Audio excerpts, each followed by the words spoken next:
L'intelligence artificielle, qu'est-ce que c'est? C'est d'abord une discipline scientifique. Le terme a été inventé en 1956 par des jeunes mathématiciens qui venaient de découvrir les premiers ordinateurs et qui ont imaginé qu'on pourrait essayer de mieux comprendre l'intelligence en essayant de simuler les différentes fonctions cognitives avec des ordinateurs. Et depuis donc plus de 65 ans, c'est ce que l'on fait dans les laboratoires de recherche et ça donne des résultats époustouflants. Alors qu'est-ce que sont ces fonctions cognitives? C'est d'abord ce qui permet de passer de nos organes d'essence, de nos yeux, de nos oreilles, à une représentation, l'intégration de toutes ces informations. Ensuite, c'est l'organisation de ces informations en mémoire et l'exploitation de ces informations en mémoire. En termes techniques, ça veut dire la représentation des connaissances, donc rendre présent les choses en leur absence. Et puis l'apprentissage. Et puis ensuite, dans l'exploitation de ces connaissances, il y a le raisonnement, ça peut être la déduction, mais ça peut être aussi d'autres formes de raisonnement, comme l'abduction. Et puis, enfin, les machines ne sont pas isolées, elles sont dans le monde, il faut exécuter, c'est ce que l'on fait avec les robots, hein, comment mettre en œuvre dans le monde extérieur les choses, et puis, dernier aspect, c'est la communication entre les machines, et surtout entre les hommes et les machines, le traitement du langage naturel, le langage parlé, etc. Alors tout ça, ça recouvre donc un champ scientifique extrêmement important, mais ensuite, chaque fois que ces fonctions cognitives sont simulées, on peut les utiliser dans un certain nombre de technologies. C'est ce qui explique le succès extraordinaire de l'intelligence artificielle aujourd'hui, puisque tout le monde étant numérisé, on peut exploiter toutes ces données, et bien sûr, faire de la reconnaissance faciale, de la reconnaissance de la parole, mais aussi du raisonnement automatique, organiser les connaissances dans les bases de données, etc. Donc c'est un champ scientifique et en même temps un champ technologique, des applications technologiques de ces disciplines scientifiques.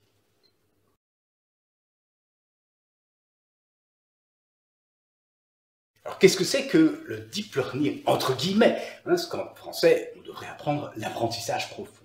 Alors pour bien comprendre, il faut d'abord comprendre ce que sont les réseaux de neurones formels. En 1943, un mathématicien, Walter Pitts, essaye de simuler ce qu'il sait à l'époque de nos neurones avec des automates.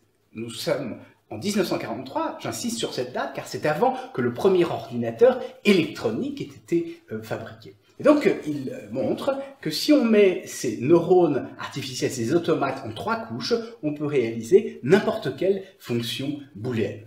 Le problème, c'est que, ensuite, si on veut réaliser une fonction booléenne en particulier, il faut établir les connexions entre ces fonctions booléennes. Et c'est ce que on a essayé de faire pendant des années. À la main, c'est impossible. Donc, on a essayé de le faire automatiquement. C'est ça qu'on appelle l'apprentissage dans les réseaux de neurones formels. Alors, ça a pris beaucoup de temps. On a commencé avec des échecs. Ensuite, on a eu un premier succès avec le perceptron, mais il apprenait pour 2 couches, ce qui n'allait pas très bien. Ensuite, on a trouvé une généralisation de l'algorithme du perceptron pour 3 couches, mais c'était extrêmement poussif. Et puis ensuite, grâce à la puissance des ordinateurs, on est arrivé à le faire, non pas sur 3 couches, mais on est arrivé à le faire sur beaucoup plus de couches. Et c'est ce qui a donné les succès récent de l'apprentissage machine. Et ce qu'on appelle l'apprentissage profond, c'est l'apprentissage dans ces réseaux de neurones, mais avec beaucoup de couches. C'est pour ça qu'on dit que c'est profond.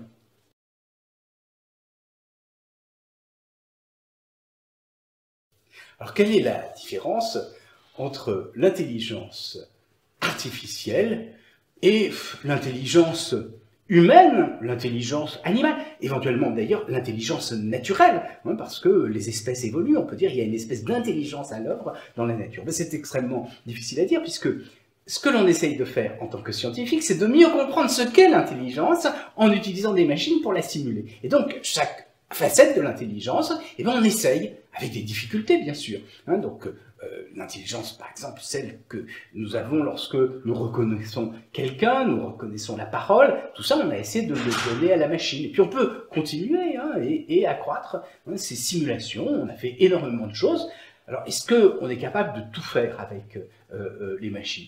On n'en sait rien, vous savez, c'est la définition de l'intelligence artificielle, c'est une conjecture, c'est une proposition qui s'est toujours avérée vraie, mais qu'on n'a pas encore démontrée, donc conjecture selon laquelle tous les aspects de l'intelligence peuvent être simulés sur une machine. Alors, ça fait partie, bien sûr, de débats philosophiques. Est-ce que c'est vrai ou pas, hein? En France, hein, il y avait des philosophes qui pensaient que c'était faux, comme Blaise Pascal, hein, il distingue l'esprit de finesse de l'esprit de géométrie, et il se distingue d'ailleurs de Leibniz, qui pense que tout se fait par calcul. Alors, il y a des questions qui restent ouvertes, en particulier, est-ce qu'on est capable de changer nos représentations, ce qu'on appelle les changements de paradigme, hein, ou les ruptures épistémologiques avec une machine? Peut-être qu'on sera capable de le faire, mais pour l'instant, on a bien l'impression que c'est quelque chose d'extrêmement difficile. C'est en tout cas un temps qui est celui de la découverte, qui est beaucoup plus long que celui de l'activité du raisonnement traditionnel. Donc tout ça, bien sûr, ça fait partie des défis et des questions que les scientifiques se posent.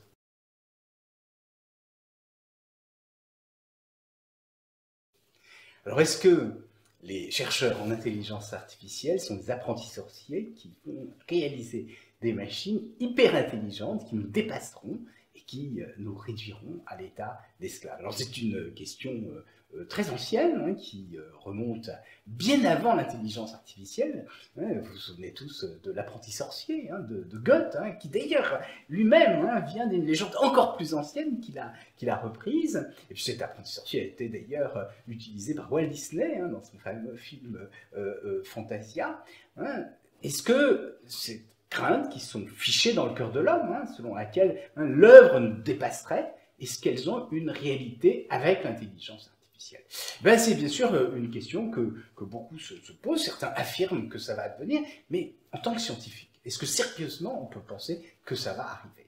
Alors c'est une question, bien sûr, qui est liée d'abord à l'accroissement de la puissance des machines, c'est ce qu'on appelle la loi de Moore, mais on sait que cet accroissement est limité dans le temps pour des raisons physiques. Alors il se peut qu'avec de nouveaux paradigmes de calcul comme le calcul quantique, on aille plus loin, hein, mais il y a une deuxième raison, c'est que l'intelligence, ça n'est pas simplement la puissance de calcul.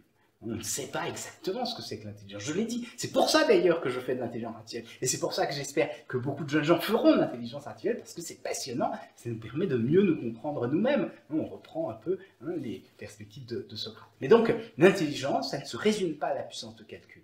Et puis la deuxième raison aussi, c'est que, hein, au-delà, ce qu'on ne sait pas faire, ce sont des machines qui sont capables de se remettre en cause. C'est ce qu'on appelle donc les changements de paradigme.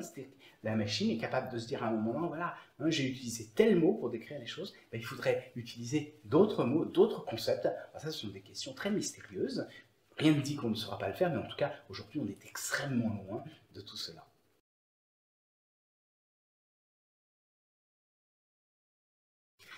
Alors, est-ce qu'avec l'intelligence artificielle, nous risquons d'entrer dans une société de contrôle?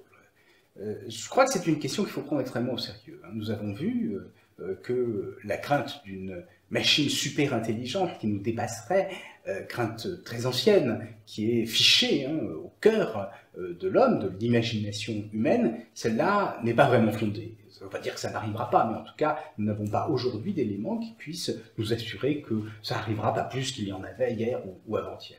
En revanche, nous savons qu'un certain nombre d'États, un certain nombre de groupes industriels souhaitent utiliser l'ensemble des informations numérisées pour essayer de nous contrôler d'une certaine façon. Alors ça peut être essayer de stimuler notre désir, hein, ce sont les grands groupes industriels qui essayent de faire de la publicité ciblée, mais ça peut être aussi un contrôle politique. Hein. Nous avons vu, par exemple, en Chine, l'établissement de ce qu'on appelle un score ou un crédit social qui va intégrer toutes les informations que l'on sait sur les individus, par exemple avec la reconnaissance faciale, on sait ce que vous faites, avec la reconnaissance de posture, on sait exactement, hein, où vous êtes et ce que vous avez fait, par exemple si vous avez traversé au mauvais endroit ou si vous avez jeté un papier par terre. On est aussi capable d'ailleurs de repérer vos bonnes actions, si vous avez fait traverser à un malvoyant, et à partir de ça, on va établir un crédit, hein, c'est quelque chose qui, bien sûr, est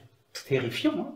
Alors, on pourrait se dire, en Europe, dans les pays démocratiques, nous sommes à l'abri de ces choses-là. Ce n'est pas tout à fait vrai, parce que dès à présent, les banques utilisent toutes les informations qu'elles ont à leur disposition pour vous attribuer un crédit. Et puis, des réseaux sociaux comme Facebook veulent aussi établir un score en se disant, ah bah tiens, telle personne a un mauvais score, et à ce moment-là, on va le condamner, on va l'exclure du réseau social. Je crois que ce sont les enjeux majeurs pour le futur, ça va être d'être capable de bien comprendre les dimensions politiques qui sont associées à l'intelligence artificielle pour préserver notre liberté, notre autonomie. Autrement dit, pour reprendre un grand auteur de science-fiction, nous n'avons pas à craindre les robots, mais derrière les robots, il y a des hommes, et ce sont de ces hommes dont il faut avoir peur.